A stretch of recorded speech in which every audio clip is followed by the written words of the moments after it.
Ikatan Advokat Indonesia setia membela kebenaran. Kami, Ikatan Advokat Indonesia, menjunjung tinggi kejujuran. Kami, Ikatan Advokat Indonesia, berjuang demi keadilan. Kami, Ikatan Advokat Indonesia, rela berkorban untuk bangsa. Terima kasih. Assalamualaikum warahmatullahi wabarakatuh. Saudara-saudara sekalian, saya sungguh mendapat kehormatan bisa membuka acara ini. Satu acara yang sudah kita rencanakan cukup lama, sebab kita sebagai organisasi advokat memang harus melakukan apa yang disebut continuing legal education. Assalamualaikum warahmatullahi wabarakatuh. Waalaikumsalam. Selamat sore, salam sejahtera untuk kita semua. Selamat datang kepada narasumber kita hari ini, Bapak Dr. Marwara Siaan, SHMH, dan selamat datang juga kepada Bapak Ibu peserta acara Legal Upgrade episode 2 pada sore hari ini. Sebelumnya, perkenalkan saya Muhammad Arif Irawan yang akan menjadi moderator pada Legal Upgrade hari ini. Seperti Bapak Ibu ketahui, Legal Upgrade merupakan pendidikan hukum berkelanjutan bagi anggota advokat Kadin. Acara ini berbentuk penyampaian materi dari advokat senior yang berkompeten di bidangnya. Lalu dilanjutkan dengan diskusi antara narasumber dan peserta secara interaktif. Jadi Bapak Ibu peserta nanti boleh mengajukan pertanyaan kepada narasumber di akhir. Bapak Ibu sekalian, kita akan segera masuk ke acara inti dari Legal Upgrade kali ini, yaitu penyampaian materi. Namun sebelumnya saya akan membacakan beberapa peraturan. Yang pertama, untuk menjaga kelancaran jalannya acara, maka selama pemaparan teori voice picture harap di-mute. Yang kedua, untuk pertanyaan dari para peserta, akan ada sesi diskusi setelah pemaparan materi oleh narasumber. Bapak Ibu dapat melakukan raise hand terlebih dahulu dan silakan berbicara ketika dipersilakan oleh moderator. Dan ketiga, untuk mendapatkan sertifikat dan materi, peserta wajib mengisi Google Form yang akan diberikan di akhir acara dan akan dikirimkan paling lambat 7 hari kerja. Bapak Ibu, tema Legal Upgrade pada hari ini yaitu kewenangan Mahkamah Konstitusi dalam fungsi dan peran advokat. Sebagai advokat, apalagi advokat di Kadin, tentu kita harus mengetahui kewenangan dari Mahkamah Konstitusi itu sendiri. Kemudian kita juga wajib menguasai hukum acara persidangan di Mahkamah Konstitusi. Bapak Ibu peserta, saya akan membacakan dari narasumber. Beliau lahir di Sumatera Utara pada tanggal 16 Desember tahun 1942. Beliau pernah menjadi hakim konstitusi pada masa jabatan tahun 2003 sampai dengan tahun 2008. Beliau juga aktif sebagai dosen di program Pascasarjana Universitas Kristen Indonesia dan di internal IKADIN sendiri beliau menjabat sebagai Wakil Ketua Dewan Standar DPP IKADIN. Bapak Ibu peserta, narasumber akan memaparkan materi sampai dengan selesai dan dilanjutkan dengan diskusi dengan para peserta yang akan dipandu oleh moderator paling lambat pukul 17.00 waktu Indonesia Barat. Langsung saja kepada narasumber Bapak Marwara Siaan, dipersilakan. Terima kasih nih Pak Moderator ya. Saya akan share screen dulu. Ya, jadi kalau kita bicara sebenarnya tentang MK ini merupakan sesuatu pembicaraan yang untuk bisa dihayati betul, harus kita bicara dulu tentang apa yang kita katakan latar belakang daripada MK ini. Jadi kalau di dalam sejarah ketatanegaraan kita, yaitu ketika Pak Harto lengser atau karena reformasi tahun 98, ya ini kira-kira yang menjadi latar belakang kenapa sampai atau bukan kenapa lah ya, bagaimana latar belakangnya MK itu hadir sebenarnya ketika pada waktu reformasi tahun 98 mulai tumbuh atau mulai menguat, maka kemudian dimulai dengan tahun 99 proses perubahan Undang-Undang Dasar 45.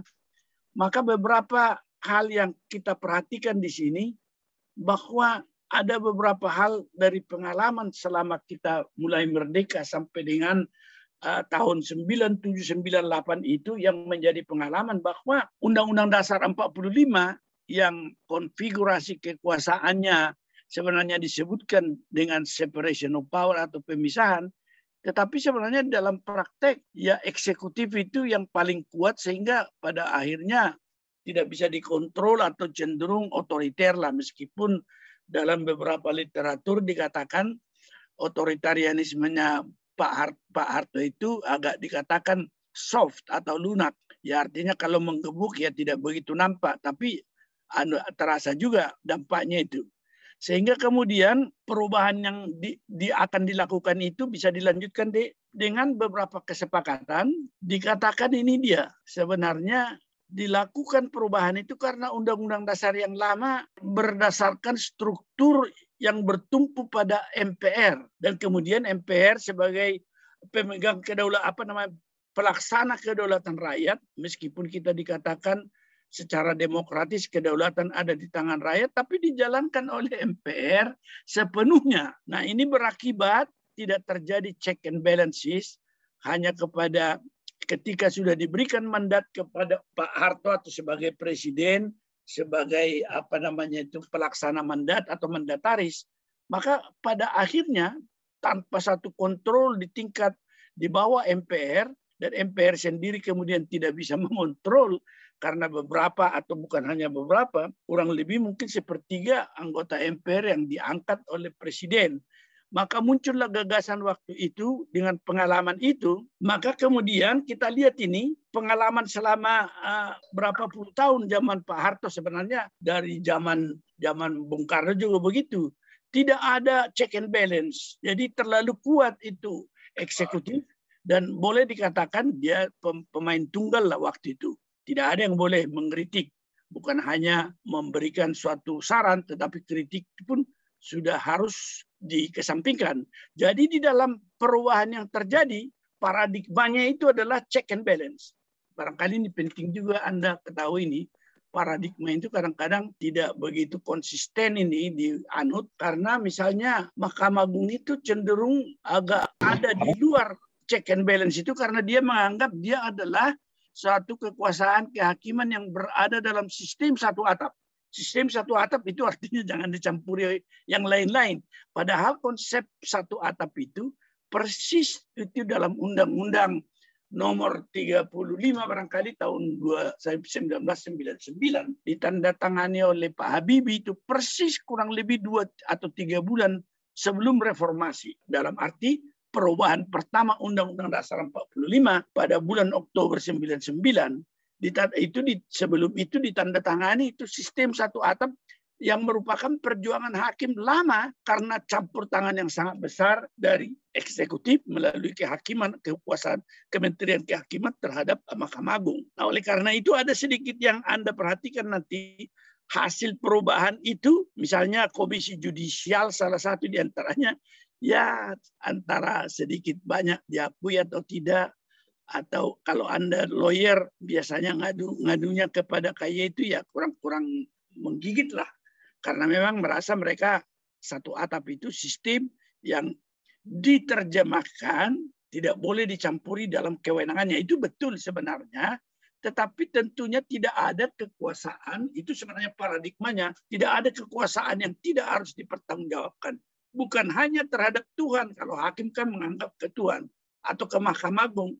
Yang paling penting sebenarnya kepada publik, berapa jauh dia melaksanakan kekuasaan itu sesuai atau konsisten dengan tugas daripada hakim sebagai suatu peradilan yang adil, yang independen dia dikatakan, tetapi tujuan independensi adalah untuk supaya hakim boleh imparsial atau netral, tidak memihak. Nah, jadi empat kali perubahan Undang-Undang Dasar dalam reformasi itu, dalam Undang-Undang Dasar itu, 4 hal ditegaskannya itu, yaitu 1, pemisahan kekuasaan lebih tegas ini, tetapi dengan suatu paradigma juga sistem presidensial yang lebih kuat, yaitu artinya presiden kita itu menjadi kepala negara sekaligus kepala pemerintahan, tapi tidak boleh dia dijatuhkan dalam masa jabatannya 5 tahun, kecuali kalau misalnya dia dilengserkan karena pendapat DPR, dia misalnya korupsi, mengkhianati negara, atau melakukan pelanggaran pidana yang lain yang berat. Tetapi keputusan tentang pendapat yang menyatakan presiden misalnya korupsi di DPR itu adalah keputusan politik. Keputusan politik harus diuji kepada keputusan hukum dan konstitusi di MK. Nah, inilah check and balance itu. Maka kemudian lahirlah MK itu dengan kewenangan juga menguji undang-undang terhadap undang-undang dasar. Tapi itu salah satu dari wewenangnya. Ada 4 lain lagi tadi di dalam yang saya sebutkan, proses impeachment tidak boleh sendirian oleh MPR. Nah, ini tentu saja apa yang dikatakan amandemen itu tetap juga bahwa pada dasarnya kita tetap bertumpu kepada Undang-Undang Dasar 45 yang lama. Antara lain dikatakan dia pembukaan itu tidak boleh dirubah. Itu merupakan suatu hal yang sudah tidak bisa ditawar-tawar. Tetapi dikatakan juga bahwa dalam suatu negara demokrasi, hukumnya juga harus mengawal dia. Sehingga disebutkan kita adalah constitutional demokrasi, tapi juga sekaligus demokratis Rechtsstaat. Artinya sebagai negara konstitusional yang demokratis, tetapi juga negara demokratis yang berdasarkan hukum. Nah, ini yang merupakan inti daripada perubahan itu, bahwa kekuasaan itu harus bisa dikontrol, dan meskipun sistem presidensial itu kuat, tetapi produk-produk yang ada dari antara lembaga negara itu bisa saling mengontrol tapi secara horizontal. Jadi lembaga-lembaga seperti DPR sebagai pembuat undang-undang bersama presiden itu bisa juga dengan bersama-sama DPR produknya diuji di MK. Tapi kalau misalnya produknya itu di bawah undang-undang, produknya itu diuji oleh MA. Jadi kekuasaan yudikatif pusat pada yang disebut pusat tentunya MK lah ya, artinya ini keliru istilah ini. Dan daerah dengan ampak lingkungan itu maksudnya Mahkamah Agung itu berwenang dia untuk melakukan kontrol terhadap produk peraturan perundang-undangan yang dilakukan oleh DPR dan Presiden, yaitu apa yang menjadi istilah yang kita pakai sekarang judicial review. Tetapi dia terbagi antara MK dan MA. Dan sementara itu Anda perhatikan ini, kita lihat tadinya kekuasaan kita tadi sebagai negara demokrasi dengan kedaulatan rakyat, kekuasaan rakyat itu dijalankan sepenuhnya oleh MPR. Tetapi ketika itu kan reformasi yang terjadi ini dihapuskan, bukan dihapuskan MPR itu, dinyatakan dia secara fungsional, dia menjadi horizontal semua. Tidak ada lagi istilah lembaga negara tertinggi. Nah, seperti ini. Sehingga di dalam hasil daripada apa yang dikatakan perubahan Undang-Undang Dasar masa reformasi itu, di tingkat kekuasaan kehakiman juga ada penambahan 2 lembaga, yaitu namanya MK dan Komisi Judisial. Tetapi sering dikatakan bahwa Komisi Judisial itu bukan sebagai pelaksana kekuasaan kehakiman, tetapi sebagai, kalau istilahnya beberapa tokoh-tokoh itu, Pak Mahfud biasanya dan Pak Jimli mengatakan, dia adalah sebagai auxiliary organ tambahan itu. Tetapi sebenarnya di bidang tugasnya dia tetap ada organ utama.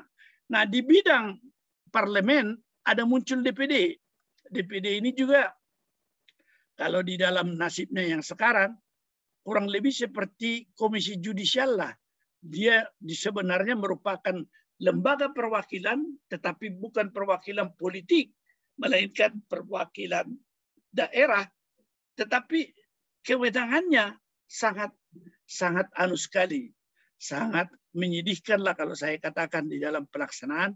Kemarin kita mengikuti suatu seminar lah di lembaga kajian di MPR itu, betapa mantan-mantan anggota DPD itu kalau sudah pembicaraan tahap pertama mereka memberi pendapat terhadap pembahasan rancangan undang-undang, kemudian diminta keluar dia.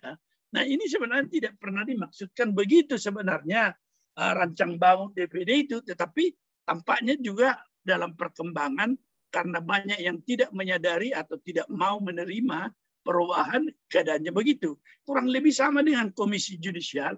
Saya yakin kalau Anda lawyer mengadu kepada Komisi Judisial, mungkin sering juga kecewa. Kok gitu aja gitu. Nah, kalau secara lengkap komponen kelembagaan yang terjadi ini, sesudah perubahan kurang lebih ini. Yang bisa di atas garis yang terjadi itu ke atas, itu merupakan lembaga-lembaga negara di tingkat pusat, sedangkan yang ke bawah itu menjadi lembaga-lembaga ke tingkat suatu ke daerah begitu, yaitu adanya Pemda provinsi, Pemda kabupaten kota, dan kemudian peradilan, tentu mulai dari Mahkamah Agung tingkat pusat, ke bawah ada Pengadilan Tinggi di Peradilan Umum Agama Militer maupun TUN. Tetapi persoalannya yang kita lihat sesudah lama memperhatikan organisasi negara sekarang sesudah reformasi, pertanyaan, kok nggak ada Kejaksaan Agung? Ini kan sering membuat marah juga banyak itu kan. Gimana Kejaksaan Agung? Yang kedua, ketika Undang-Undang Advokat dibentuk dan dinyatakan dulu pertengkaran yang lama tentang organisasi tunggal itu, dia menjadi satu masalah karena sebenarnya organisasi advokat yang dikatakan itu dia merupakan suatu organ yang melaksanakan juga suatu tugas-tugas di bidang hukum gitu. Dia sebagai dikatakan ada yang ingat apa istilahnya bahwa dia adalah penegak hukum. Tetapi sebenarnya dengan organ yang diberikan undang-undang advokat itu dengan kewenangan-kewenangan yang bersifat publik, kita bertanya di mana tempatnya dia di dalam struktur organisasi lembaga negara. Ternyata dia tampak juga sama dengan kejaksaan, tidak terlihat. Oleh karena itu ketika perubahan terjadi dan kejaksaan sudah terbentuk, tapi kemudian undang-undang advokat belakangan, maka dibuatlah satu istilah ini satu kotak yang terbuka gitu, yaitu badan-badan lain yang fungsinya berkaitan dengan kekuasaan kehakiman. Maka masuklah di sana itu Kejaksaan Agung dianggap. Tetapi sebenarnya penyebabnya dia dilupakan itu karena dia sejak masa kolonial itu, maka kejaksaan itu adalah bagian dari peradilan dan selalu disebutkan jaksa pada pengadilan negeri, jaksa tinggi pada pengadilan tinggi, jaksa agung pada Mahkamah Agung. Jadi dia melekat di zaman Belanda itu dan ketika mereka meminta pisah sendiri, lupa kemudian ketika proses ketandatanganegaraan berubah untuk mencantelkan itu kembali. Sehingga terjadi seperti itu. Tapi tidak pernah kita mengatakan bahwa dia bukan suatu organ konstitusi yang penting. Mungkin istilahnya Pak Jimli itu, dia memiliki constitutional importance. Jadi organ negara juga dia, tetapi ya kita lihat di sini kalau di bidang eksekutif itu presiden itu ada, Kapolri ada, TNI ada, ya kan? Tapi kejaksaan tidak nampak begitu. Tapi itu bisa kita pahami ini kalau Anda sebagai lawyer nanti akan juga memahami bahwa itu dimaksudkan sebenarnya atau terjadi karena adanya di tengah-tengah perjalanan sejarah bangsa kita, kejaksaan pernah menuntut untuk mandiri, tidak lagi dikatakan berada di badan peradilan, tetapi dia mandiri. Jadi kalau dulu dia duduk di peradilan itu tidak terpisah dari hakim, dia ada di ujung daripada meja hakim zaman dulu dan kita duduk sama-sama gitu. Dan mereka tampaknya kurang nyaman, lama-lama dia meminta tersendiri karena produk yang kita katakan itu adalah produk zaman Belanda.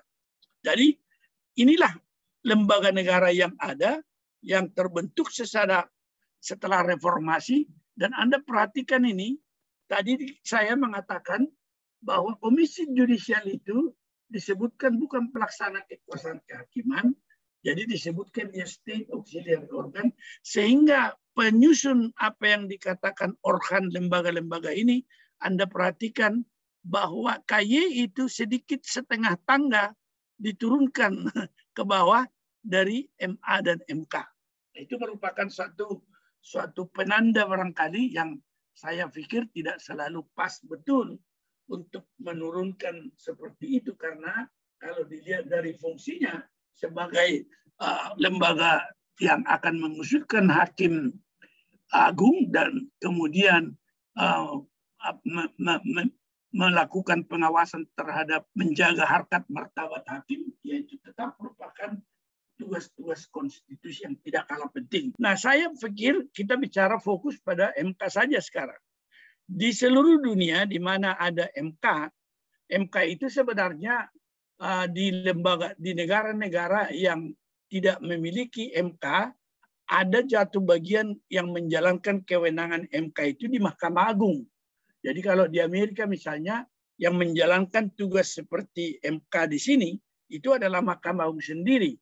Sehingga ketika mulai ide Mahkamah Konstitusi ini diluncurkan, kurang lebih tahun-tahun 99 mulai, kemudian 2000 dan 2001, sebenarnya kita dari bagian dari kehakiman atau hakim yang dalam organisasi IKAI itu menyebutkan kenapa sih wewenang yang baru ini tidak ditanamkan saja atau disisipkan atau ditambahkan kewenangan Mahkamah Agung seperti yang sudah ada. Karena cikal bakal judicial review tetapi dalam bentuk peraturan di bawah undang-undang di Mahkamah Agung sudah lama ada, yaitu dimulai dari apa yang dikatakan Undang-Undang Mahkamah Agung nomor 14 tahun 85. Tetapi ini pengalaman juga karena gagasan Mahkamah Konstitusi ini dalam bentuk sekarang sesungguhnya adalah suatu gagasan yang diambil dari suatu proses peradilan terhadap satu kasus di Amerika yang diputus oleh Mahkamah Agung pada tahun 1803, yaitu perkaranya antara Marshall dengan Marbury, di mana dikatakan di sana karena konstitusi adalah hukum yang tertinggi, meskipun konstitusi Amerika tidak memberikan kewenangan yang disebutkan untuk menguji undang-undang terhadap konstitusi, tetapi sebagai hukum tertinggi daripada negara itu, maka tidak boleh ada peraturan perundang-undangan di bawah konstitusi yang bertentangan dengan konstitusi. Dan kalau itu ada, kebetulan waktu itu mereka mempertimbangkan dasar gugatan daripada Marshall lawan Marbury, itu Marbury versus Madison.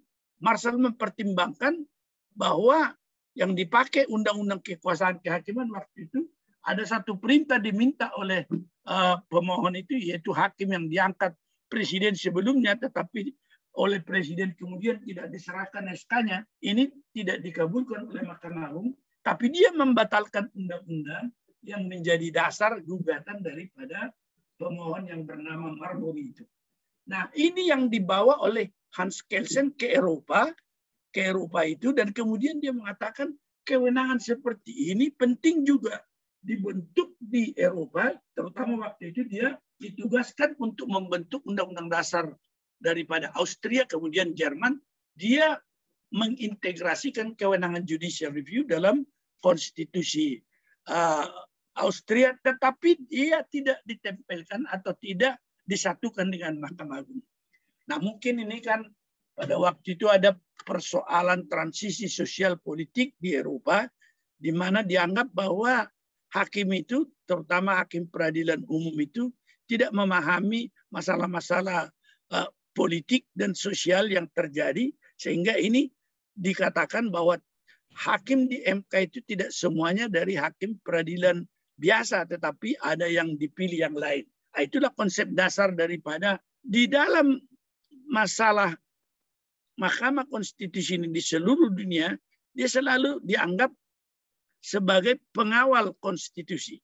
Jadi karena dia memiliki untuk memutuskan suatu permohonan yang mendalilkan bahwa ada undang-undang bertentangan dengan konstitusi, maka dia bisa memutus, kalau terbukti bertentangan, maka dia bisa memutus bahwa undang-undang itu inkonstitusional dan tidak berlaku. Maka disebut dia the guardian atau pengawal. The ultimate interpreter. Dia penafsir akhir. Semua boleh menafsirkan konstitusi, tapi tafsiran MK ketika dibuat di dalam putusan, dia tafsirannya MK itulah yang mengikat. Nah, mekanisme kontrol peradilan yang didasarkan pada basic norm atau norma dasar dalam Undang-Undang Dasar 45, itulah menjadi mekanisme kerja daripada Mahkamah Konstitusi. Jadi dia memiliki semacam tolok ukur atau batu uji terhadap undang-undang yang diajukan kepadanya adalah norma-norma yang ada dalam Undang-Undang Dasar. Tetapi keistimewaannya jika dia sudah memutus, maka di situ satu kali begitu diputus, tidak ada masalah apa yang dikatakan upaya-upaya hukum banding dan lain-lain. Dia adalah kewenangan untuk mengadili pada tingkat pertama dan terakhir, dan final and binding. Jadi mengikat Tidak ada upaya hukum lagi. Tapi intinya hukum acara Mahkamah Konstitusi itu adalah untuk mendukung hukum material sebenarnya. Sama dengan yang ada di kita, hukum acara pidana adalah bagaimana mempertahankan hukum pidana itu.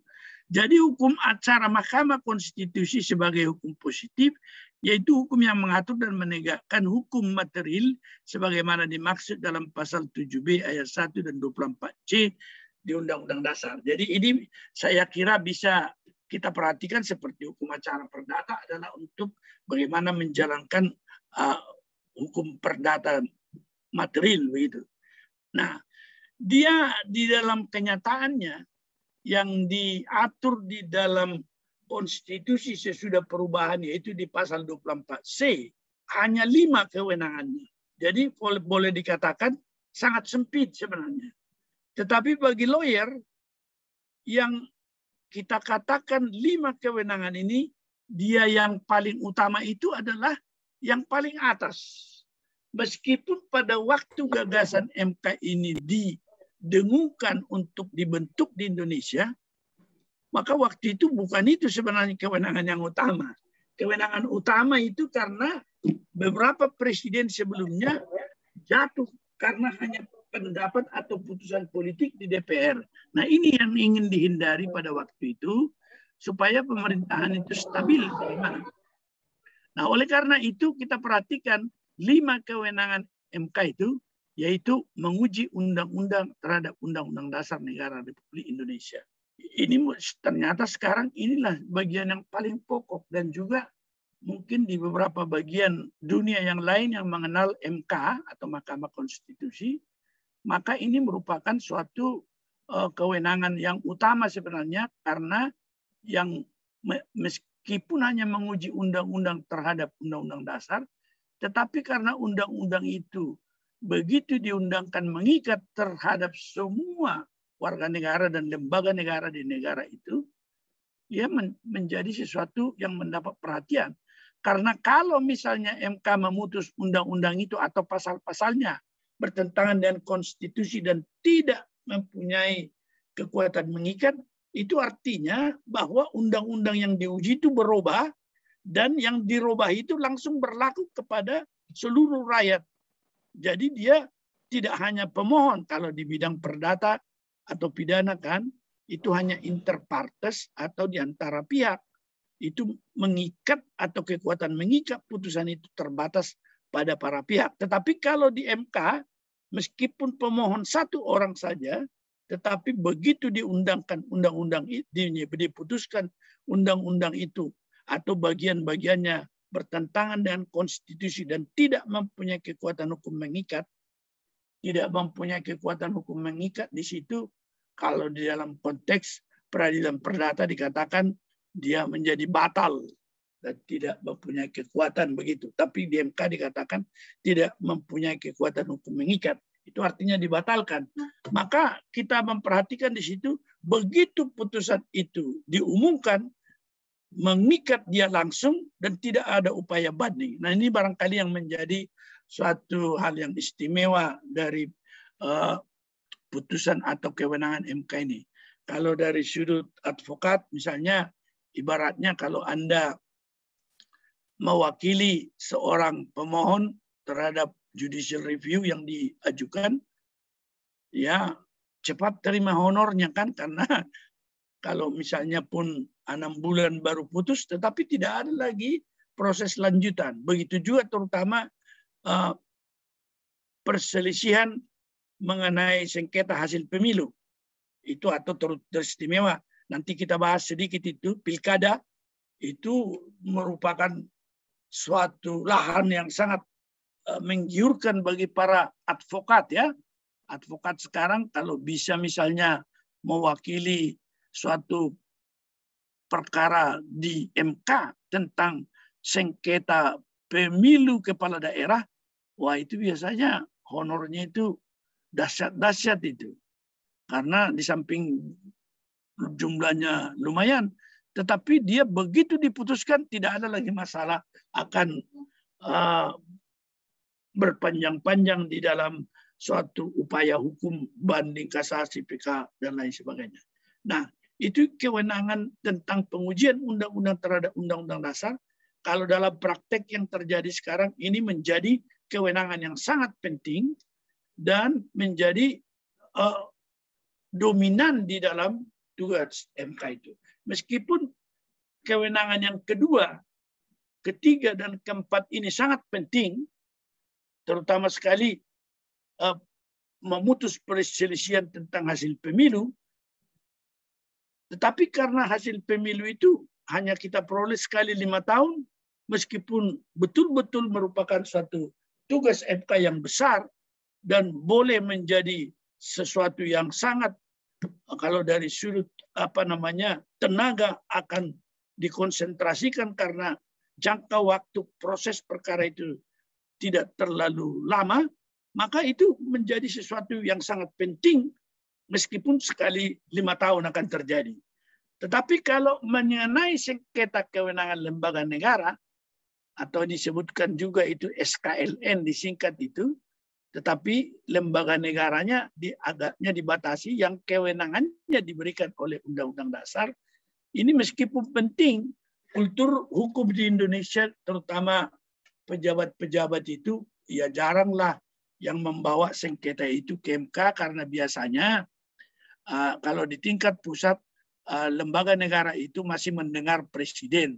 Meskipun kalau di pengalaman kita ada juga sengketa kewenangan lembaga negara yang dibawa ke MK itu diputus oleh MK, tetapi kurang lebih hanya 1-2 saja, sedang selebihnya itu diatasi oleh orang-orang atau pejabat-pejabat dengan membawanya kepada presiden.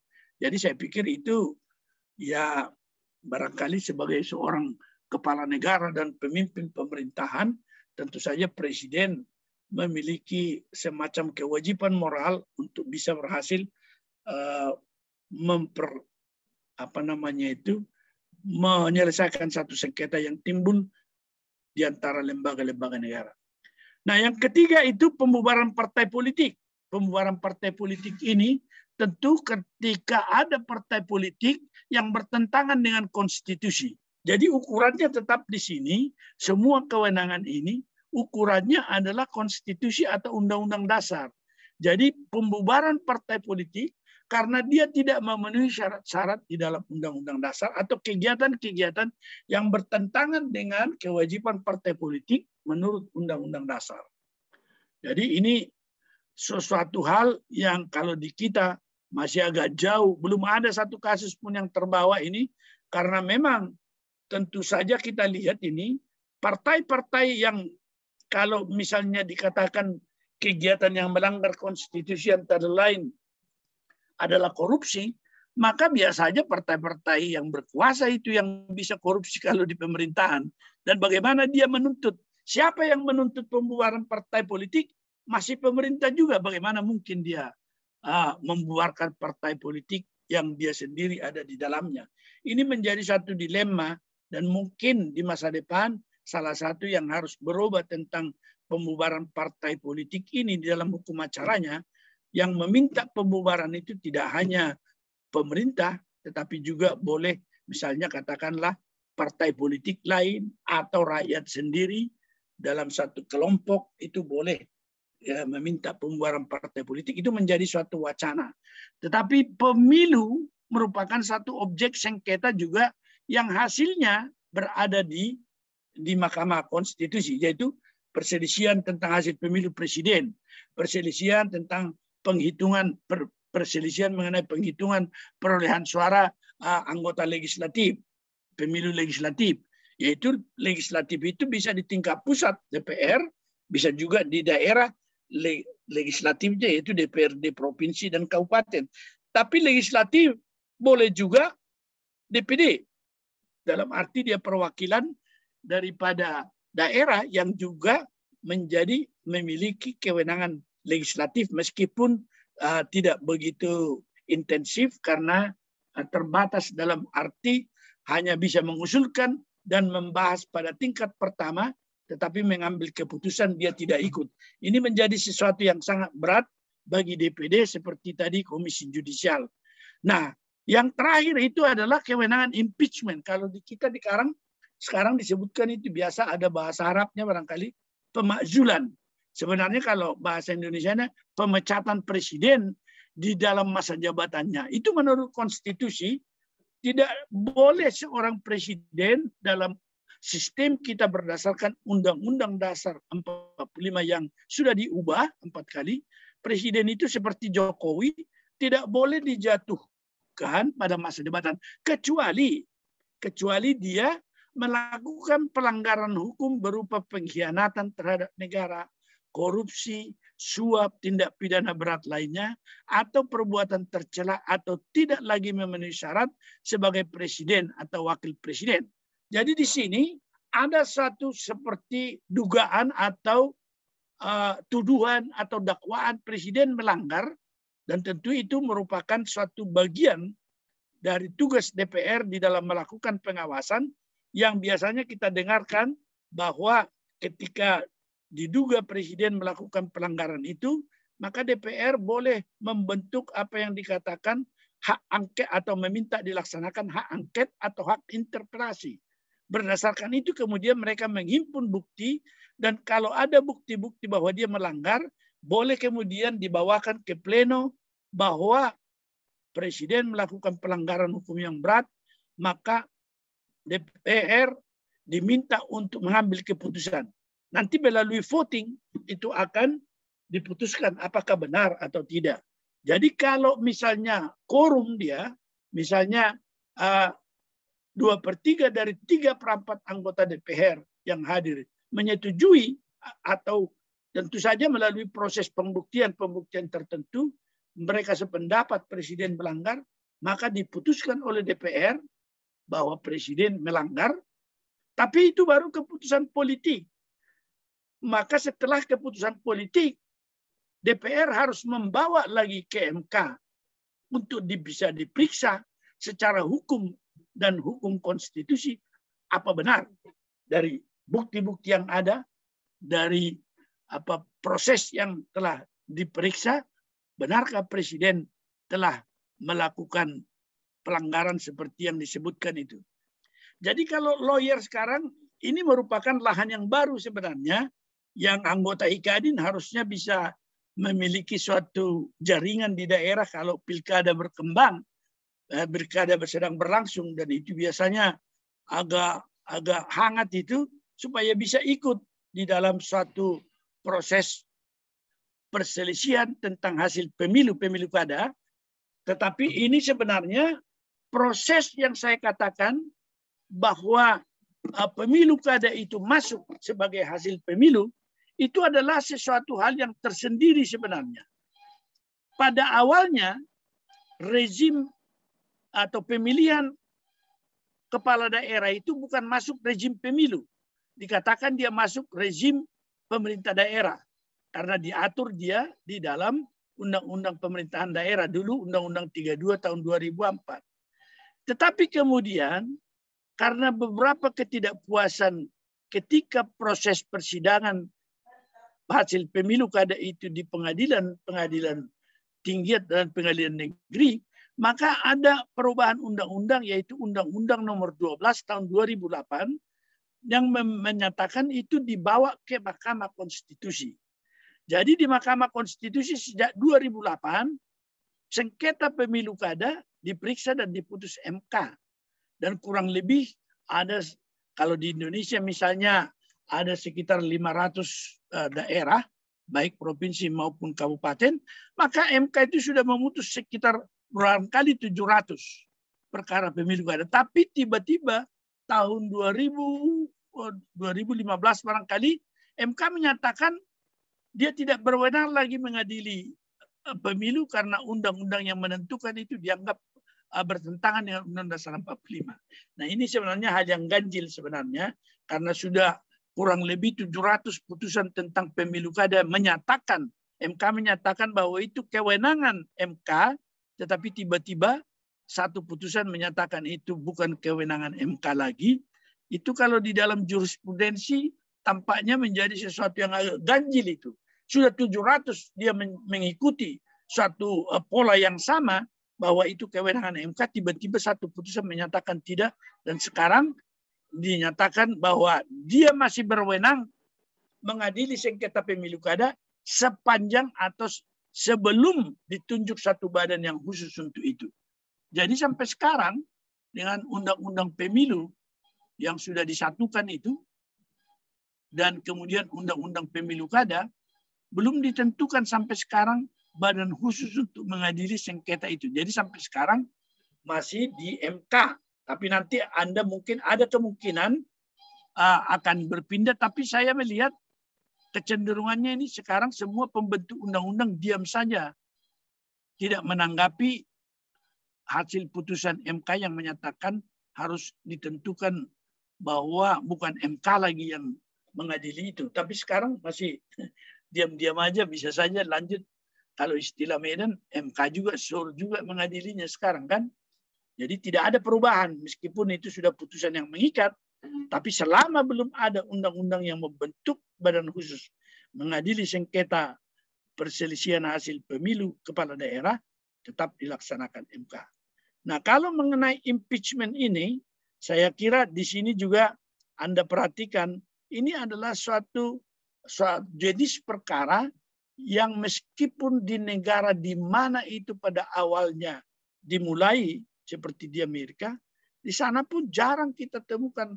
Kalau Anda perhatikan sepanjang sejarah kemerdekaan Amerika, sesudah merdeka dan punya konstitusi, di sana tidak ada sebenarnya disebut dalam konstitusinya ini impeachment, tapi merupakan suatu hal yang lahir dari jurisprudensi atau putusan Mahkamah Agung. Tapi di sana pun impeachment belum pernah kelihatannya berhasil. Ketika Nixon mau di-impeach, begitu dia merasa bahwa akan dibawa kepada suatu proses impeachment, dia langsung mengundurkan diri. Kalau dia mengundurkan diri, maka proses impeachment itu gugur. Nah, di Indonesia Anda perhatikan hampir dekat di masa lalu, masa pemerintahan SBY, kasus Senturi sudah akan mengambil keputusan, tetapi Anda perhatikan dinamika untuk mencapai suara yang cukup memutuskan akan dibawa itu wakil presiden waktu itu Pak Budiono di depan diputuskan melakukan korupsi dan akan diimpeach, tetapi perimbangan suara tidak mencukupi seperti yang disebutkan dalam konstitusi dan tidak jadi. Kecuali di Korea kurang lebih 2 sudah diimpeach presiden dan kemudian di Brasil. Tapi Anda perhatikan kalau impeachment terjadi dan dibawa atau dinyatakan presiden melakukan tindak pidana yang berat seperti korupsi, suap, dan tindak pidana lainnya, maka bangsa itu biasanya terbelah 2.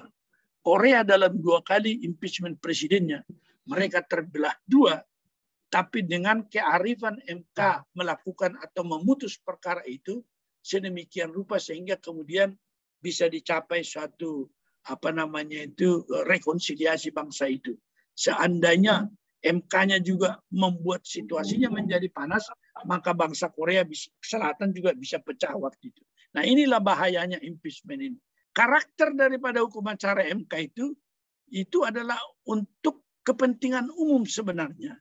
Jadi bedanya dengan hukum acara di peradilan umum, maka hukum acara di MK itu adalah bagaimana membahas kepentingan umum. Oleh karena itu, kita perhatikan meskipun seorang pemohon, tetapi dia membawa kepentingan yang nantinya kalau diterima oleh Mahkamah Konstitusi adalah merupakan kepentingan umum dan bukan kepentingan pribadi dia, karena yang diuji adalah undang-undang yang mempunyai kekuatan terhadap seluruh warga negara dan lembaga di wilayah itu sendiri.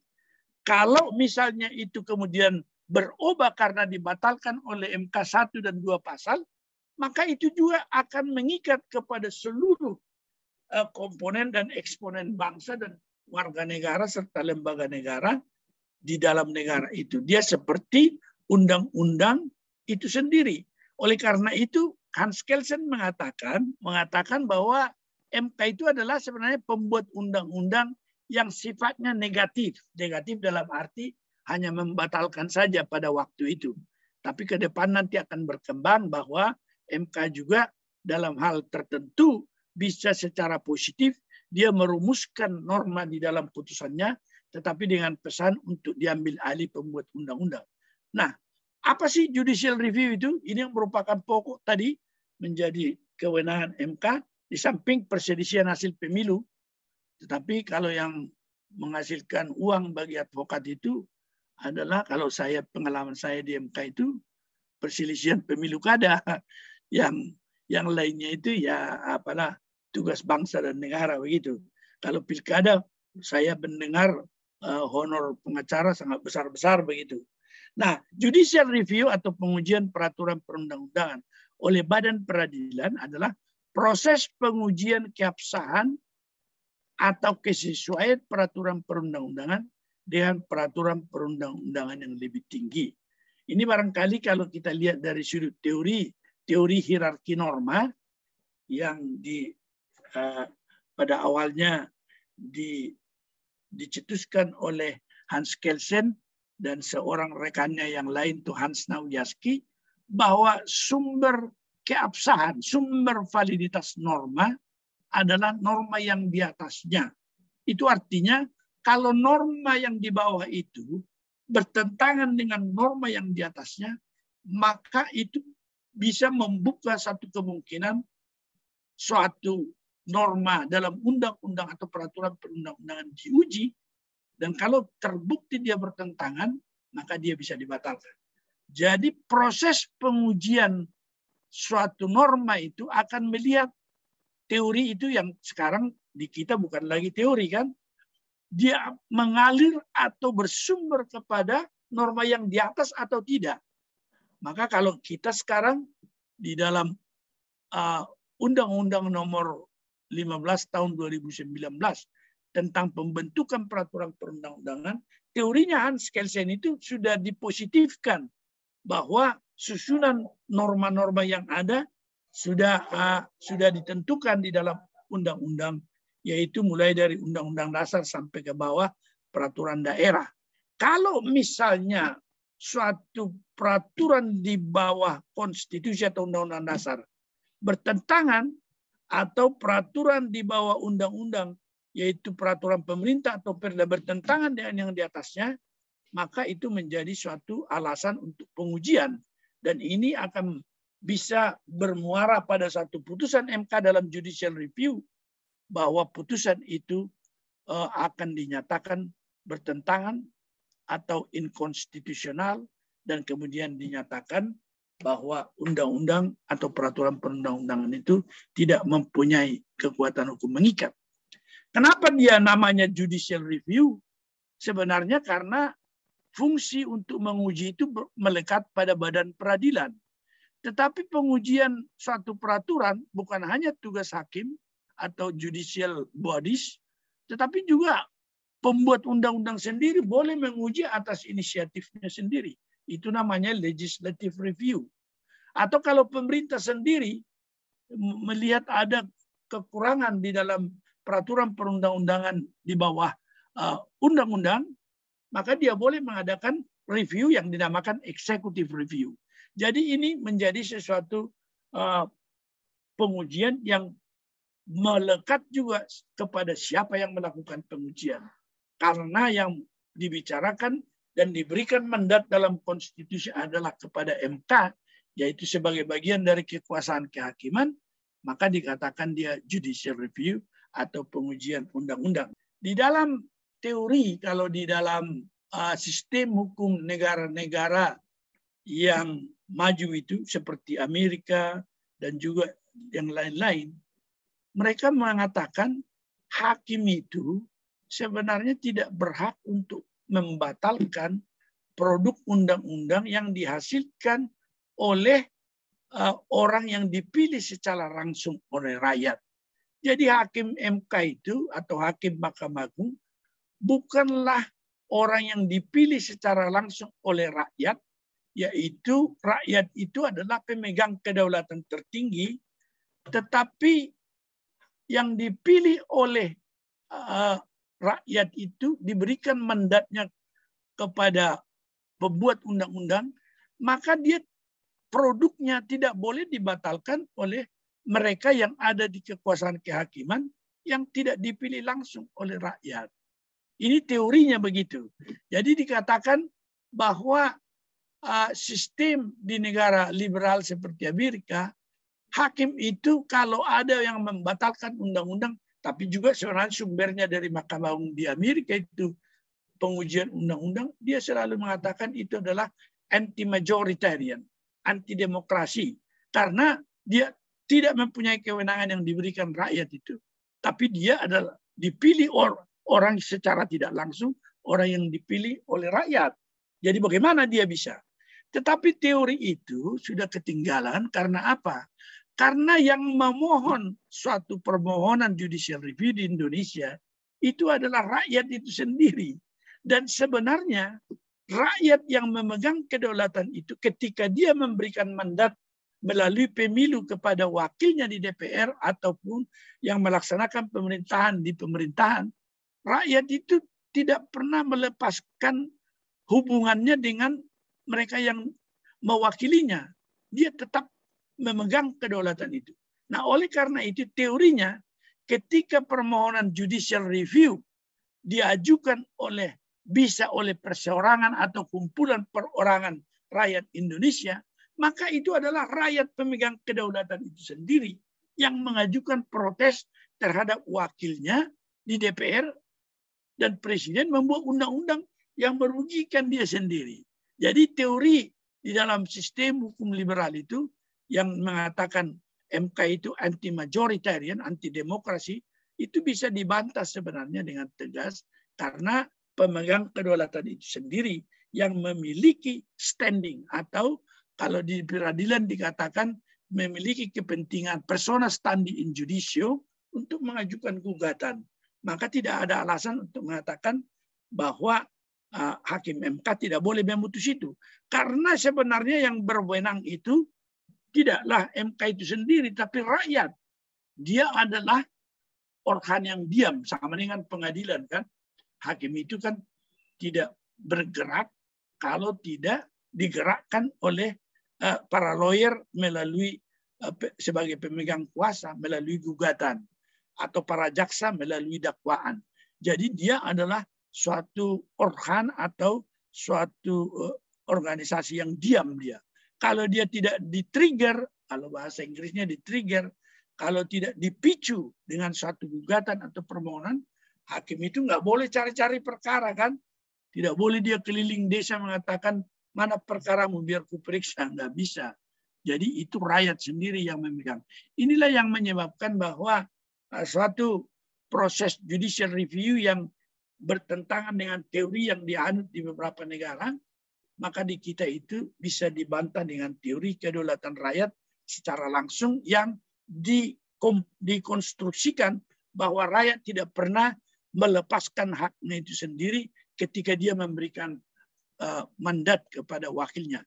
Kurang lebih seperti kita misalnya, kalau pemegang atau seorang prinsipal memberikan kuasa untuk membela perkara atau mengajukan gugatan kepada seorang pengacara, maka pemberi kuasa itu di dalam sistem hukum kita boleh mengkoreksi, boleh mengkontrol pemegang kuasa yang telah diberikannya. Bahkan boleh mencabutnya kalau dianggapnya dia melewati kewenangannya atau bertentangan dengan tugasnya.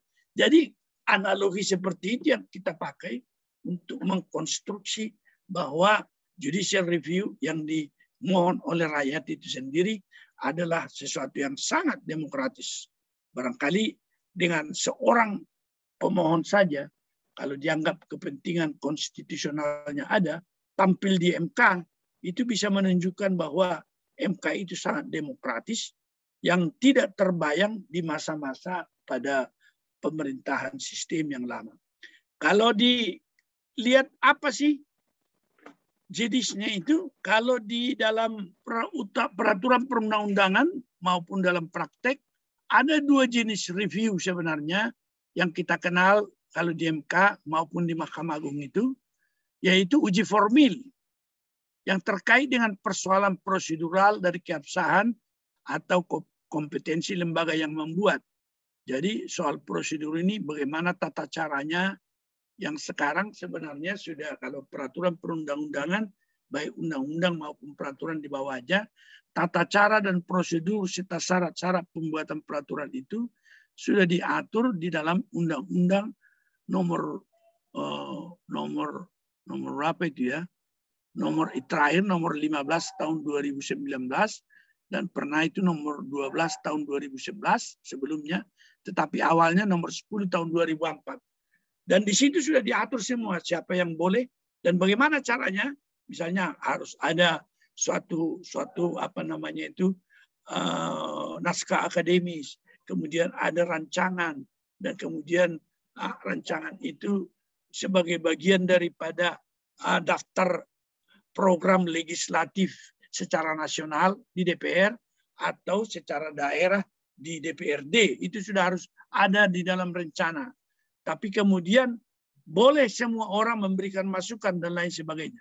Jadi kalau di Mahkamah Konstitusi sudah berulang-ulang pengujian formal ini diajukan.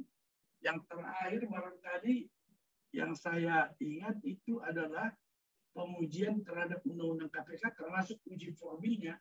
Kemudian pengujian terhadap undang-undang mengenai keuangan yang menyangkut COVID-19 juga. Itu diminta diuji dari sudut prosedur. Seperti itu. Tapi belum ada yang gold. Tetapi kalau mengenai uji material, yaitu pengujian substansi atau materi muatan dalam undang-undang itu sendiri. Yang terlihat di pasal-pasalnya, ayatnya, dan atau bagian yang dianggap bertentangan dengan undang-undang dasar. Jadi kalau kita melihat sebenarnya, uji material ini menjadi sesuatu yang sangat dominan ya, dan merupakan sesuatu yang secara universal sangat banyak dibahas, tetapi yang formil itu karena sangat jarang dan juga di MK Indonesia belum ada yang dikabulkan, maka uji materi yang diajukan itu yang menguji substansi terhadap norma Undang-Undang Dasar itu menjadi bagian yang paling pokok. Di samping apa yang dikatakan judicial review peraturan perundang-undangan, ada juga sebenarnya judicial review terhadap produk hukum Indonesia, yaitu yang direview misalnya kalau keputusan TUN, maka yang menguji itu adalah keputusan TUN itu bukanlah suatu peraturan kan, tapi keputusan daripada tata usaha negara yang dibawa kepada peradilan TUN. Jadi Anda sudah bisa membedakan itulah mana yang keputusan TUN, mana yang menjadi peraturan perundang-undangan. Jadi kalau kita mau melihat itu tentu definisi dari peraturan perundang-undangan dan definisi dari keputusan TUN. Jadi jangan sampai ada misalnya peraturan keputusan TUN dibawa ke judicial review di peradilan atau sebaliknya. Nah, kalau hukum acara di MK itu dia tujuannya adalah yang ini sebenarnya menegakkan undang-undang dasar sebagai hukum tertinggi. Kalau kita mengatakan tadi di dalam hierarki peraturan perundang-undangan dari sudut teorinya Hans Kelsen juga, undang-undang dasar itu dianggap berada sebagai yang tertinggi. Tetapi secara di atasnya itu kalau di kita ada lagi yang namanya bukan norma tetapi nilai atau doktrin, itu Pancasila. Sebenarnya di pembukaan itu disebutkan. Sehingga kalau kita bicara mengenai undang-undang dasar selalu satu nafas dengan Pancasila, karena dikatakan juga bahwa Pancasila itu adalah sumber dari segala sumber hukum negara di Indonesia.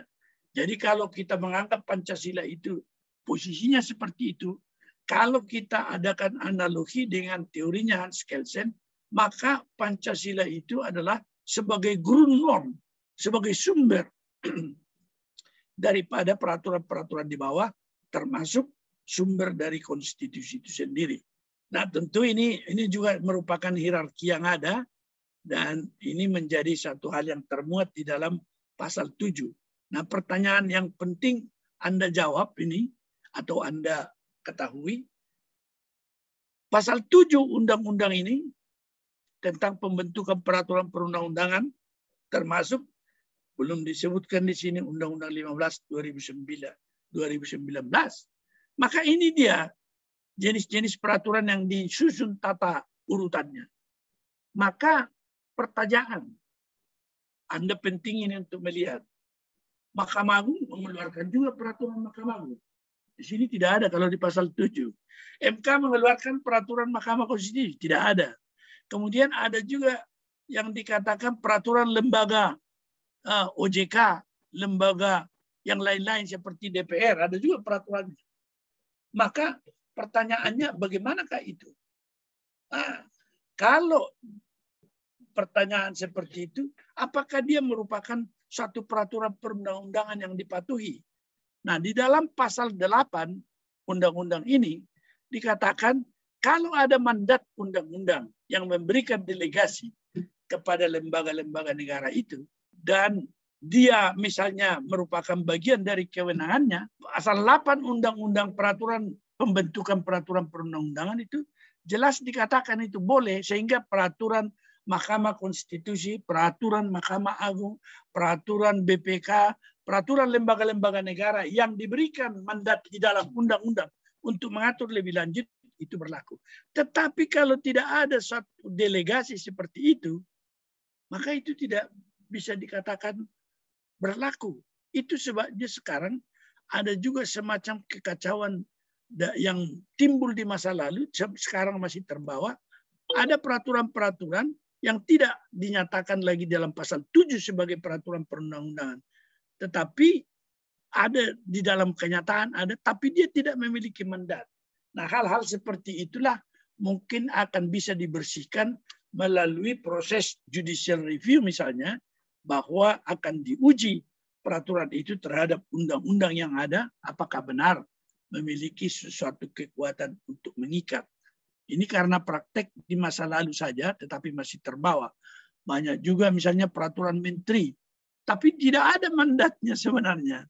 Dia membuat saja begitu karena kebiasaan, tetapi tidak ada satu pasal tertentu yang memberikan kewenangan kepada menteri dan atau mungkin diberikan kewenangan kepada pemerintah atau presiden untuk membuat peraturannya, tapi dibentuk oleh menteri. Itu pasti sesuatu peraturan yang secara formil bisa diuji, karena itu adalah keabsahan kelembagaan tidak terdapat di sana misalnya.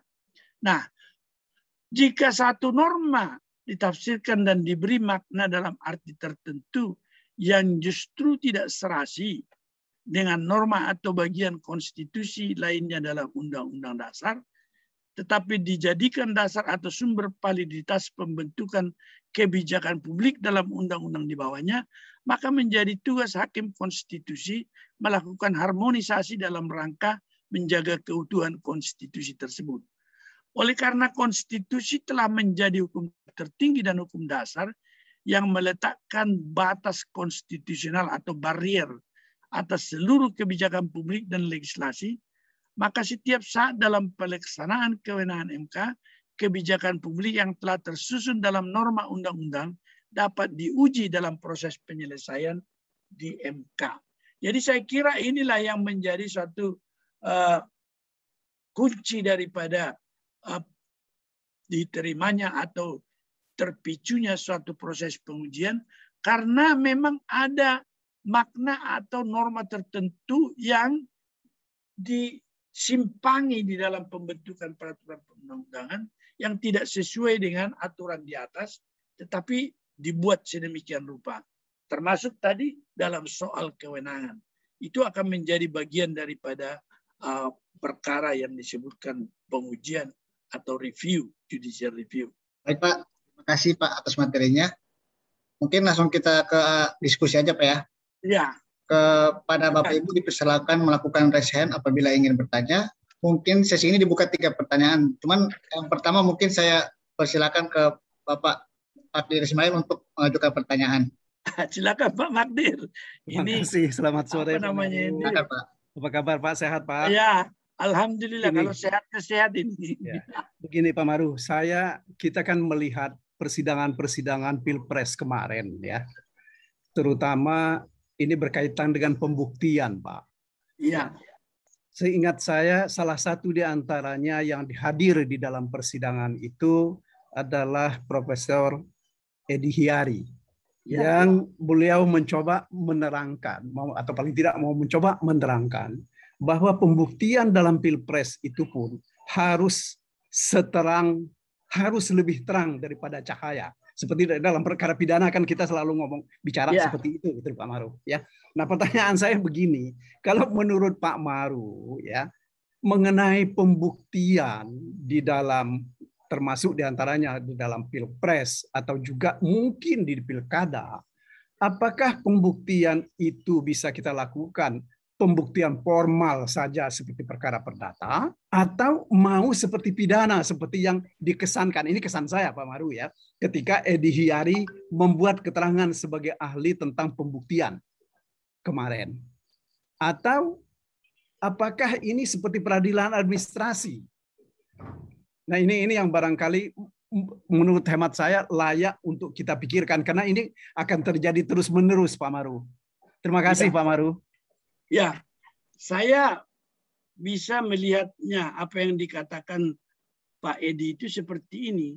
Karena di dalam proses pengambilan keputusan di MK itu ada satu pasal yang jelas menyatakan bahwa hakim konstitusi mengambil putusannya berdasar alat bukti sekurang-kurangnya 2, tetapi berdasarkan keyakinan. Jadi dia agak sedikit aneh itu. Sepertinya kalau kita terjemahkan ini, meskipun ada 2 alat bukti, tetapi hakim harus memiliki suatu keyakinan dari alat bukti itu.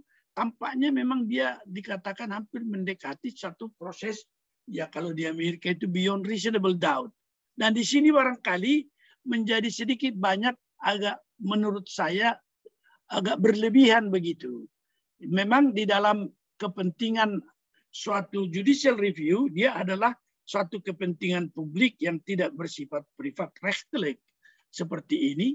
Tetapi menurut saya, kalau dia mengambil posisi seperti itu, akan terlalu sukar pembuktian yang bisa diberikan terhadap suatu proses seperti pilkada itu. Karena juga misalnya tampak inkonsistensi juga di dalam proses terlihat, karena adanya pembatasan jumlah saksi. Dan juga untuk mendapat satu keyakinan seperti apa yang dikatakan di dalam undang-undang MK itu, bahwa berdasarkan minimal 2 alat bukti, kita melihat juga bahwa suatu cara pemeriksaan tidak bisa dikatakan mendekati proses pemeriksaan seperti saksi di proses pidana. Jadi oleh karena itu masih ragu saya untuk menyatakan seperti itu. Barangkali ini merupakan satu diskusi tersendiri, terutama sekali karena memeriksa jumlah dalam satu proses pilkada, penghimpunan suara dan penilaian, barangkali itu tidak bisa secara demikian saja menurut saya. Karena suara yang ditusukkan di atas kertas itu sebenarnya tidak memerlukan satu keyakinan sepanjang bahwa itu sudah diberikannya suara itu di situ dan tidak ada masalah yang lain. Penghitungan saja sebenarnya. Nah ini barangkali saya pun agak sedikit lama tercenung juga ini Pak Magdir. Bagaimana sih tentang cahaya ini? Artinya sebenarnya beyond reasonable doubt, kira-kira begitu. Tapi bolehkah kita menerapkan itu secara murni di dalam proses sengketa pemilu atau pilpres itu menjadi satu pertanyaan yang mungkin kita harus diskusikan panjang dan ini. Saya juga tidak sanggup membahas sekarang itu, tapi nanti kita buka saja satu diskusi tentang itu lagi. Topiknya itu bagaimana sih seterang cahaya itu kalau sistemnya di peradilan juri beyond reasonable doubt, bagaimana kita mau menjadikan ukuran pembuktian perolehan suara dengan cara itu? Apakah dimungkinkan? Dan juga apakah dari segi tujuan, apakah bisa kita menganggap itu abstrak untuk menyatakan itu seterang cahaya analog dengan beyond reasonable doubt di dalam perkara pidana. Itu saja yang bisa saya jawab Pak Magdir. Itu dasar itu pertanyaan Pak Magdir. Tapi kita buka saja diskusi lagi. Ya, ya, karena begini Pak Maru, kalau saya tidak keliru, salah satu di negara Eropa itu soal pemilihan presiden itu, kalau saya tidak keliru, pernah ada satu putusan Mahkamah Konstitusi bahwa karena ada soal selisih mengenai hasil pemilihan antara yang diterima oleh komite dengan yang sampai ke di penghitungan, maka saya lupa di apakah itu di ada satu negara, saya lupa negara itu, tetapi saya kira di negaranya Hans Kelsen itu, di mana Mahkamah Konstitusinya sangat kuat. Ya, Jerman atau Austria. Di Austria, betul.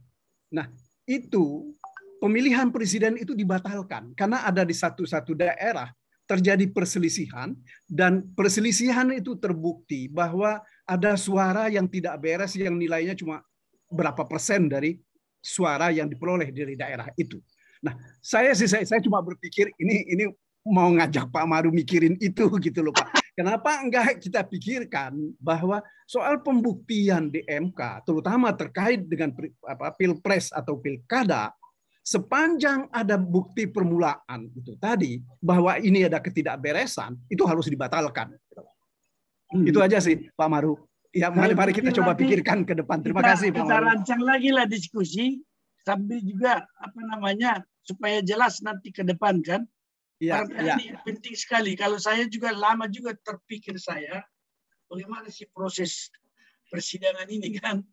Kalau kita anggap itu sangat penting untuk menegakkan demokrasi dan kedaulatan rakyat, ya harusnya lebih tidak memperhatikan mungkin tenggang waktu itu yang juga memberikan satu batasan terhadap kewenangan hakim itu melakukan langkah di dalam proses pemeriksaan kan. Itu barangkali beberapa faktor yang kita bisa juga nanti undang MK juga supaya dia ikut memberikan pandangan kan. Karena ini menjadi debat yang panjang ini sebenarnya kan. Di mana sebenarnya titiknya kita harus letakkan sehingga ke depan itu bisa mulus dia dan pihak-pihak menerima begitu. Mungkin prosesnya saja dulu yang bisa harus dengan standar yang sama agar bisa diterima sehingga tidak menimbulkan suatu sengkarut lah ketika ditetapkan salah satu pihak sebagai pemenang, ya harus bisa memberikan melalui putusan dan sidang MK itu tercerahkan gitu. Saya agak cemas juga ini kalau melihat sengketa pilpres Pak Magdir. Tapi ya paling tidak dahsyat lah kan, dahsyat. Ini anak-anak muda ini bisa juga diajak ikut serta ini memikirkan kan, karena kita nanti akan lewat juga ini kan. Mereka akan menghadapi ke depan dan termasuk mewarisi juga ya rezekinya. Kalau rezekinya kan besar juga. Oke, terima kasih Pak. Saya lihat Pak. Ya, terima kasih Pak Maru, terima kasih moderator. Pak Rido, terima kasih kawan-kawan semua. Pak, selanjutnya persilakan Bapak Muhammad Rashid Ridho untuk mengajukan pertanyaan. Silakan Pak. Terima kasih Pak Maru. Selamat sore Pak Maru. Sore. Senang Pak Maru, walaupun suaranya serak-serak ini sepertinya. Biasa.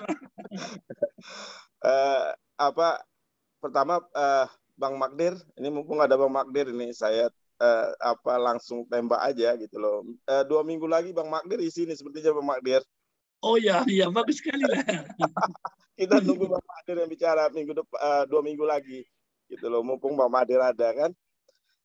Pak Maru, saya itu tidak sesulit Bang Magdir kalau menanya Pak Maru gitu, karena kelasnya kan memang berbeda ya Pak Maru ya gitu loh. Tapi suatu kebanggaan ketika kita bersidang di Mahkamah Konstitusi, dari mulai cara hukum acaranya, kemudian gedungnya yang begitu mewah, kemudian kita masuk begitu tertib gitu loh. Kalau kita bandingkan dengan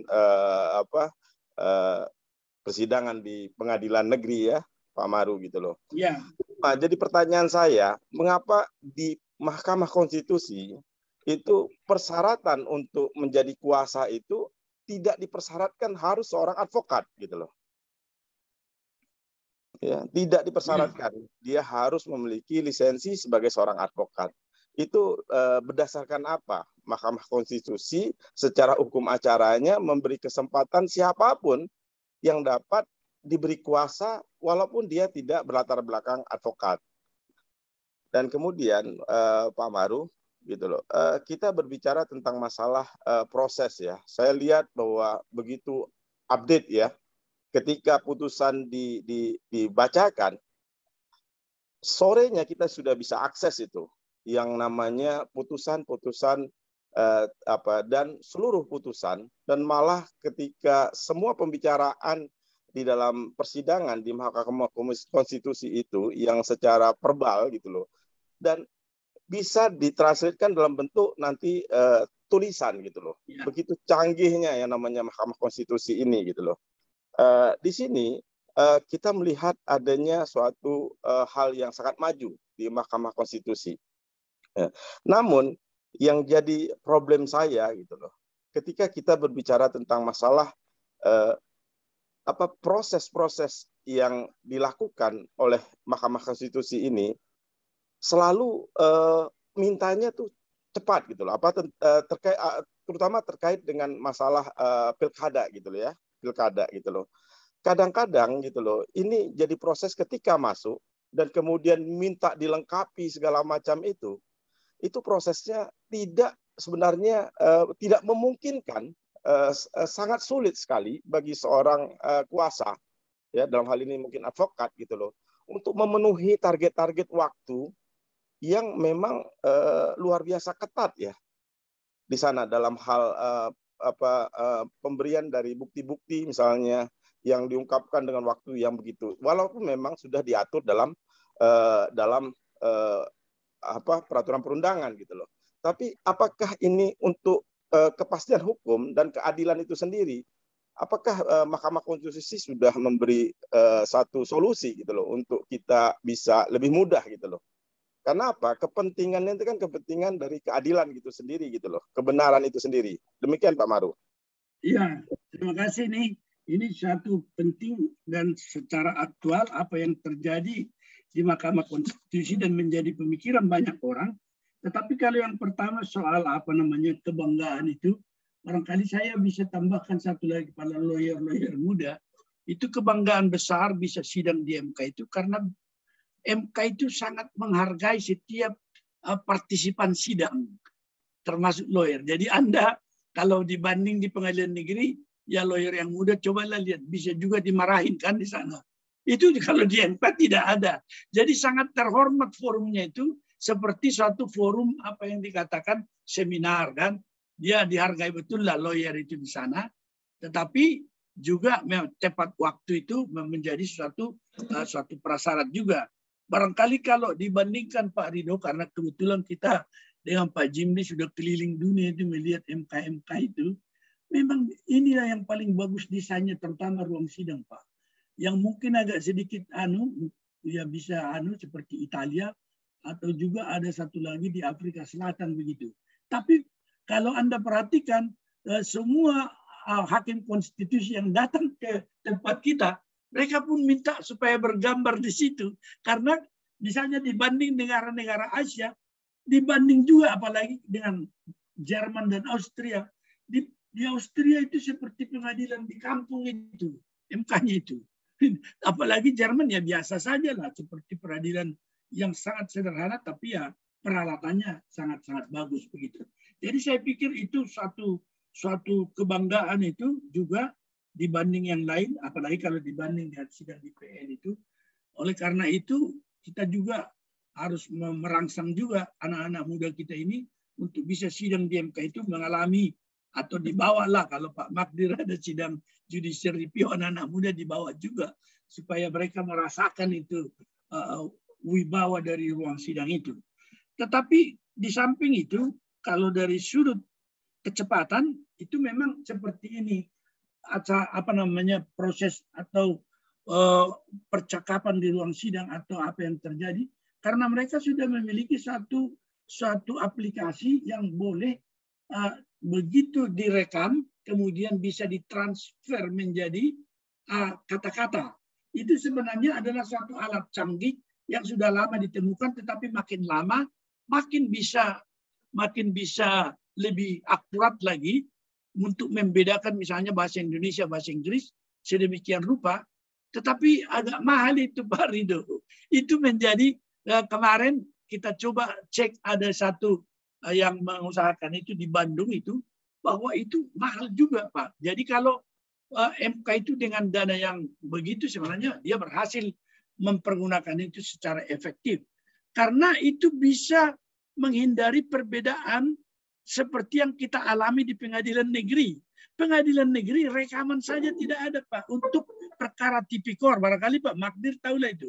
Yang bukan berasal dari KPK, nggak ada. Kalau dari KPK ada rekamannya, tapi kalau dari Kejaksaan Agung atau Kejaksaan tidak ada. Sehingga ada satu perkara perselisihan bahwa itu tidak betul yang dikatakan oleh saksi dan terdakwa, tetapi dalam putusan hakim dianggap betul itu. Kita melihat itu, pengacaranya minta bandingkan. Karena mereka merekam secara audio dan visual. Di mana bukti pengadilan mengatakan itu? Tidak bisa Pak. Dan untung di Mahkamah Agung kemudian terdakwa itu dibebaskan. Tetapi perbedaan itu sepertinya pengadilan berada masih di abad ke-17 dalam soal itu. Di beberapa tempat ini dibanding MK kalau soal apa yang dikatakan menyediakan putusan 15 menit sesudah diputus bisa diambil. Itu semua memang peradilan yang merupakan visi MK itu untuk peradilan yang modern seperti itu. Tetapi kalau soal pembuktian, ini juga suatu dilema barangkali bagi MK itu. Kecepatan itu memang ada suatu tenggat yang sudah ditentukan karena adanya suatu jadwal di dalam ketatanegaraan itu tentang kapan dilantiknya seorang bupati itu. Jadi secara umum menjadi suatu ukuran. Sehingga juga kalau Anda perhatikan para pihak itu yang disyaratkan 3 hari sesudah pengumuman KPU hasil pilkada itu, misalnya kalau ada keluhan sudah harus dimasukkan di MK, itu menyebabkan sebenarnya banyak yang tidak siap itu di dalam soal-soal bukti. Apalagi prosesnya itu panjang, tetapi hanya 3 hari sesudah pengumuman harus didaftar baru boleh ada perkara, itu masalah besar. Jadi sudah lama sebenarnya kita mengatakan kepada tim daripada seorang peserta pemilu kada, begitu dimulai kampanye atau begitu mulai ada pendaftaran dan sudah ditetapkan sebagai pasangan calon, maka mereka sudah harus punya tim hukum sebenarnya yang bisa menghimpun data dari sejak awal. Sehingga sampai kepada proses pemungutan suara, dan hasil akhirnya itu mereka sudah punya data itu. Itu sebenarnya yang diinginkan kalau kita lihat bagaimana kecepatan yang diminta oleh undang-undang itu sendiri. Jadi MK sedikit banyak tidak bisa disalahkan tentang ini karena dia di dalam tenggat yang sudah ditentukan harus sudah memperoleh, sudah boleh mengucapkan putusan, sehingga dia juga sangat katakanlah ketat terhadap lawyer atau pihak-pihak itu untuk menatakan harus sekian hari baru disediakan. Begitu juga mulai pendaftaran, kemudian melengkapi dan lain sebagainya. Oleh karena itu sebenarnya seorang calon atau pasangan calon yang tampil untuk ikut dalam kontestasi, dia sejak awal sudah harus memiliki tim lawyer yang juga secara awal sudah bisa memiliki data-data tentang apa yang potensial bagi suatu perkara di MK. Saya kira kalau dari sudut pengalaman kira-kira itu yang juga harus bisa, dan kita bisa juga sebenarnya berdiskusi dengan MK dan mereka barangkali ada semacam apa itu suatu pembekalan yang terjadi di puncak mereka lakukan itu. Mungkin dari IKADIN juga nanti bisa kalau ada jadwal seperti itu kita kirimkan juga anggota kita. Sudah itu. Pak, sudah. Sudah ya. Kalau bisa continue begitu dan bisa dia mendiseminasi juga hasil itu, barangkali bisa juga kita kemukakan satu saat tentang ya IKADIN lah, kita ngobrol sama hakim konstitusi problem-problem yang dihadapi ini. Kalau soal ini kan bisa dipecahkan secara terbuka dengan mereka, yaitu praktek dan aturan yang dilaksanakan MK. Kita coba dulu bahas dulu kan supaya bisa ada kontribusi kita kalau perlu perbaikan peraturan MK itu. Karena saya anggap juga banyak yang harus diperbaiki itu sebenarnya, tetapi mereka juga tidak memiliki banyak yang tidak memiliki pengalaman di pilkada itu, sehingga tidak bisa mengambil suatu sikap ketika proses itu sudah berjalan dengan berbeda. Saya pikir ini menarik juga, Igadin bisa nanti sedikit dengan Pak Magdir kita ngobrol lah dengan MK kan, sebelum mulai lagi pertaruhan ke depan itu, dan kita punya bahan untuk lawyer Igadin lah untuk bagaimana nanti tampil di MK itu. Saya kira yang bisa saya jawab, Pak Rido. Terima kasih, ya. Pak Maru, terima kasih. Sehat, Pak, sehat. Ya, terima kasih. Ya, kami saya mau diri ya, kawan-kawan, Pak Mardi. Terima kasih, Pak Maru. Terima kasih. Ya, sampai ketemu lah ya. Oke, thank you. Sebelum kami menutup acara hari ini, kami mengucapkan terima kasih kepada Bapak Marwar Siaan yang telah memberikan banyak ilmu baru kepada kita semua. Dan kami juga mengucapkan terima kasih banyak kepada Bapak Ibu serta atas partisipasinya dalam kegiatan Legal Update hari ini. Saya selaku moderator pamit undur diri. Kita bertemu dalam Legal Update berikutnya dijadwalkan 2 minggu ke depan. Informasi lengkap akan kami post di akun Instagram Igadin. Terima kasih, selamat sore, salam sejahtera. Wassalamualaikum warahmatullahi wabarakatuh.